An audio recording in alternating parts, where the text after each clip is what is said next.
सो आप rebirth, you are the only one जिसने मुझे रीबर्थ पे बिलीव करवाया था हमारे लास्ट कॉन्वर्जेशन में। I still remember very clear.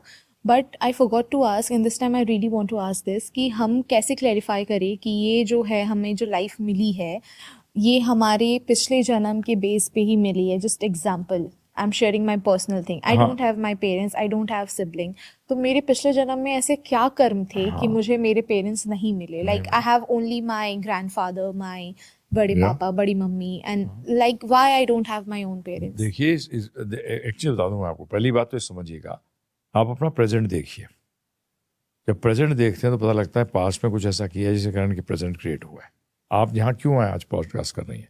क्योंकि आपने प्लान किया था राइट आने का, तभी तो आप यहाँ हैं, तभी तो हम चर्चा कर रहे हैं। तो ये चीज़ ध्यान रखिएगा, जो आपका प्रेजेंट सिचुएशन है, ये this present was created in the past, is it right और नॉट? 2 days बैक और 3 days back you started planning to come here to hold the podcast. आपने पॉडकास्ट होल्ड करने के लिए आपने प्लान किया जाने के लिए। अब हम यहाँ बैठे हैं। अब मैं आपसे प्रश्न करूं कि आप यहाँ क्यों बैठी हैं? बोले भाई पीछे मैंने प्लानिंग करी है। पीछे का मतलब पास्ट। तो आज आपका एक जगह जन्म होता है, कुछ तो कर्म ऐसे रहे होंगे जिसके कारण कि आज पेरेंट्स नहीं है, सिबलिंग्स नहीं है। There has to be some reason. Nothing happens by chance, science कहती है। तो प्रेजेंट प्रूव करता है कि पास्ट रहा होगा। बिल्कुल। अब प्रश्न उठता है कि सेकंड क्या है, कुछ इसके एविडेंसेस हैं?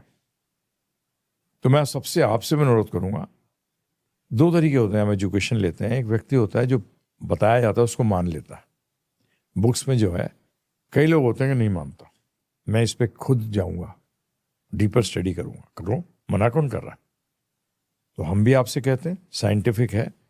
डॉक्टर इयन स्टीवनसन करके एक व्यक्ति हुआ 1960 59 60 के अंदर। उसको जेरोक्स का जो मशीन जिसने इन्वेंट करी, आविष्कार किया, उसको $1 million दिए ये सिद्ध करने के लिए कि रीबर्थ नहीं होता। तो he was an MD, medicine में डॉक्टर थे। मेडिसिन में आप प्रैक्टिस नहीं कर सकते, तो उसने ब्रांच चेंज करके साइकाट्री में आया। वो भी मेडिसिन की पार्ट है। हाँ जी। साइकाट्री में आया, साइकाट्री में आप रिसर्च कर सकते हो। और उन्होंने रिसर्च करी। अभी कुछ साल पहले उनकी डेथ हुई है। रिसर्च में उन्होंने ये पाया कि it was a fact, rebirth was a fact. और आज बहुत साइंटिस्ट, डॉक्टर्स इस प्रकार के अमेरिका के अंदर इसको रिसर्च कर रहे हैं और सिद्ध कर रहे हैं कि रीफैक्ट है। आप जाइए उनको स्टडी करिए केसेस को। क्यों नहीं स्टडी करते? जाके मिलिए ना उन लोगों से। मिलते क्यों नहीं है? ऐसे क्यों आंख बंद करके रिजेक्ट कर देते हैं? 1 मिनट में सब क्लियर हो जाएगा। बिल्कुल। क्यों नहीं करते? अथॉरिटीज बोल रही हैं। डॉक्टर इयन स्टीवनसन है, डॉक्टर जिम टक्कर है, ये सब इस चीज को इस पे रिसर्च कर रहे हैं। And they are born into phase जहां की रीबर्थ को नहीं माना जाता। क्रिश्चियंस हैं, नहीं मानते, वो प्रूव कर रहे हैं।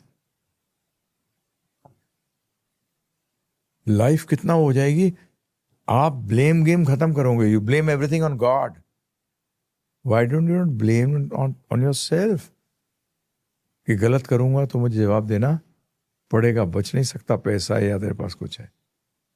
तो आज इसमें जैसे आप अपना केस बता रही हैं, तो उसमें आपके पेरेंट्स को भी इस जन्म के अंदर बच्चे का सुख नहीं उठाना था। जैसे मैं एक जगह गया हुआ था, son of a very famous politician, जिन्होंने समाजवादी सेट कर थी, पार्टी बनाई थी। उन 3 में से एक हैं वो। उनके लड़के से मिला, उनका 31 साल का बच्चा डाइड इन कोविड। तो मैंने उनसे बताऊं क्या प्रश्न किया? मैंने, वो बच्चा आपका सबसे प्रिय होगा सारे बच्चों में? बोलते हाँ। मैंने सबसे ज्यादा सेवा करता होगा आपकी? हाँ। मैंने कहा अब एक प्रश्न करता हूं, दुख कौन देता है, दुश्मन या दोस्त? तो दुश्मन। तो मैंने दुख आपको क्या देके गया? बोले दुख। तो मैंने क्या था वो? दुश्मन था कि अपना था? दुश्मन। तो मैंने कहा फिर वो आया, और ज्यादातर ऐसे डेथ्स जो होती है ना, that person is the closest to the family. True. ये होता है। सबसे ज्यादा लगाव होता है, सबसे ज्यादा अटैचमेंट होती है, क्योंकि वो पिछले जन्म का हिसाब के साथ चुकाने आया है कि तुमने इतना दुख दिया था उनको, तो वो यहां देने आया है और सारा सिस्टम सेट करके चला गया। एक केस तो ऐसा आया है जिसके अंदर की एक कोई ब्राह्मण था, वो अपना पैसा जो था एक सेठ के बाद दिया करता था। तो उसको एक बार जरूरत पड़ी तो उसने कहा कि मुझे पैसा दे दो। उसने कौन से पैसे, मना कर दिया। वो इतनी बुरी से उसको जरूरत थी, उसने सुसाइड कमिट कर लिया। फिर एक बच्चा जन्म होता है इसके घर पे, सेठ जी के। वो लड़का 21 साल की उम्र के अंदर उसकी डेथ हो जाती है। जब उसके पेपर्स चेक करे जाते हैं तो देखा जाता है कि यार इसने जितना खर्चा उसके उसके फादर उसको दिया करते थे वो लिखा करता था, और जो टोटल किया गया था वो सेम अमाउंट जो उसके ब्राह्मण ने इनको दिया था। ट्रू। हो गया बराबर। इंटरेस्ट में क्या दे गया? दुख। पैसे तो थे ही, परंतु अटैचमेंट हो गई थी, तो इंटरेस्ट क्या हुआ उसका? दुख हुआ। सोचता ही नहीं है ये। अगर आप इसको नहीं मानते हैं, रीबर्थ को, जीना ही मुश्किल है। फिर आप क्या करेंगे? आप दुनिया से लड़ते रहेंगे। क्यों लड़ रहे हो? गलती तुम्हारी है। आज जब तक आपको कोई फिजिकली हार्म ना करे ना, तब तक आपको चिंता ही नहीं करनी चाहिए। आपको यस फिजिकल हार्म के लिए यू शुड रिवोल्ट, परंतु यहां कहा गया one life time enjoy it. अभी मैं SMS हॉस्पिटल है उनके स्टूडेंट्स को, I was giving a talk. एक लड़की उठी, मैं कहा कि व्हाई रेप्स? मैंने so your basic system is one life time enjoy it. So I don't find anything wrong for a person doing this. But this is wrong. This is wrong. नहीं, how one life time enjoy it? उसमें wrong right कहां से आता है? अगर मुझे enjoyment मिल रही है, दूसरा गया भाड़ में, ये थ्योरी नहीं है।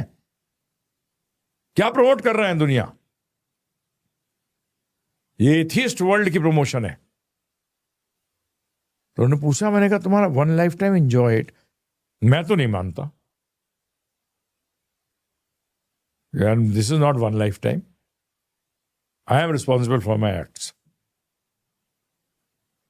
मेरे को, अगर मैं गवर्नमेंट से बच जाऊं या मटेरियल लॉ से बच जाऊं, एक और लॉ है जिससे मैं कभी बच नहीं सकता। वहां अंधकार भी, वहां हवा भी गवाह बन के आते हैं। कैसे बच जाऊंगा? रोशनी भी हवा गवाह बनती है। कहां बच जाऊंगा बताइए आप मुझे? Of course. उनके विटनेस स्वयं भगवान हमारे साथ बैठे हैं।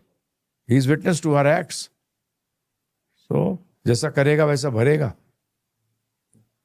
ये आज ये जितनी पार्टियां बना रहे हैं उसमें बोलते नहीं कि कोई नहीं बोलता one life time enjoy it के। मैंने कई बार होर्डिंग देखे हैं। तो बताइए आप मुझे कैसे, मतलब मैं बड़े बड़े फोरम्स में बोलता हूं, मैंने कहा ये हटाना पड़ेगा। You are responsible for your acts, very much responsible for your acts. यही एक आंसर है टू टुडेज प्रॉब्लम्स। फ्रस्ट्रेट क्यों जाते हो? अपना ही करनी तो अपने सामने आ रहा है, क्यों लड़ रहा है भाई? हमारे गुरु महाराज एक बहुत उदाहरण बड़ा गंदा सा लगता है, पर बड़ा जबरदस्त उदाहरण देते थे। कहते थे जो खाएगा वही तो स्टूल पास करेगा। स्टूल से क्यों लड़ रहा है? अरे मूव ऑन। क्या? Move on. And who moves? Body will move to the funeral. वो तो या तो जलेगी या दफना दी जाएगी। वो मूव ऑन कहाँ होता है? Move on is of the soul. Move on is of the soul.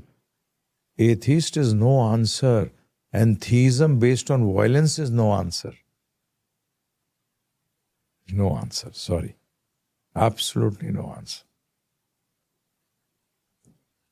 We ask everyone, that's why. सबसे पूछते हैं हम, ये कुछ प्रश्न है करो ना कि आज मैं इस स्थिति में क्यों हूं? आज मेरे साथ ऐसा क्यों हो रहा है? सबके साथ कुछ ना कुछ हो रहा है। बिल्कुल। आज हो रहा है का मतलब गलत नहीं, सिर्फ आज मैं अच्छी पोजीशन पे क्यों, ये व्यक्ति मेरे से कम पोजीशन पे क्यों है, ये भी तो सोचने वाली बात है। I keep thinking this thing Yes. always. Yes. So that is their doing, this is my doing. But am I not? कहीं ऐसा तो नहीं है कि I am preparing to go there? हमने कभी विचार किया इस पे? Life is not very long, चुटकियों में जाती है।